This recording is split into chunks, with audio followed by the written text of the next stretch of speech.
Hi dears, വറുത്തരച്ചിട്ട് സ്രാവ് കറി ഉണ്ടാക്കാം. അപ്പോൾ സ്രാവ് നല്ലപോലെ ക്ലീൻ ചെയ്തെടുത്തിട്ടുണ്ട്.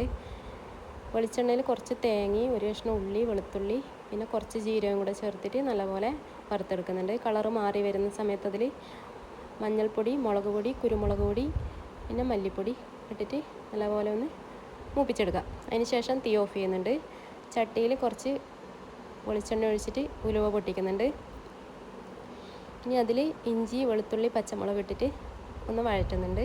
വാടി വരുന്ന സമയത്ത് അതിൽ ഉള്ളിയും തക്കാളിയും ഇടുന്നുണ്ട്. ആവശ്യത്തിന് ഉപ്പിടുന്നുണ്ട്. പിന്നെ നേരത്തെ തേങ്ങ വെള്ളം ചേർക്കാണ്ട് അരച്ചെടുക്കുന്നുണ്ട്. പിന്നെ കുടംപുളി കുതിർത്ത് വെച്ചിട്ടുണ്ടായിരുന്നു, അത് അതിലേക്ക് ഒഴിച്ചു കൊടുക്കുന്നുണ്ട്. അരപ്പ് നല്ല വെന്ത് വരുന്ന സമയത്ത് അതിലേക്ക് മീൻ ഇട്ട് കൊടുക്കുന്നുണ്ട്. ഇതിന് വലിയ വേവൊന്നുമില്ല. പിന്നെ ഉപ്പ് നമുക്ക് നോക്കിയിട്ട് ഇട്ട് കൊടുക്കാം. ലാസ്റ്റ് കുറച്ച് കറിവേപ്പില ഇടുന്നുണ്ട്. അപ്പം സ്രാവ് കറി റെഡി ആയിട്ടുണ്ട്. അപ്പം എൻ്റെ വീഡിയോ ഇഷ്ടപ്പെട്ടാൽ ലൈക്ക് ചെയ്യുക, ഷെയർ ചെയ്യുക, സബ്സ്ക്രൈബ് ചെയ്യുക. താങ്ക്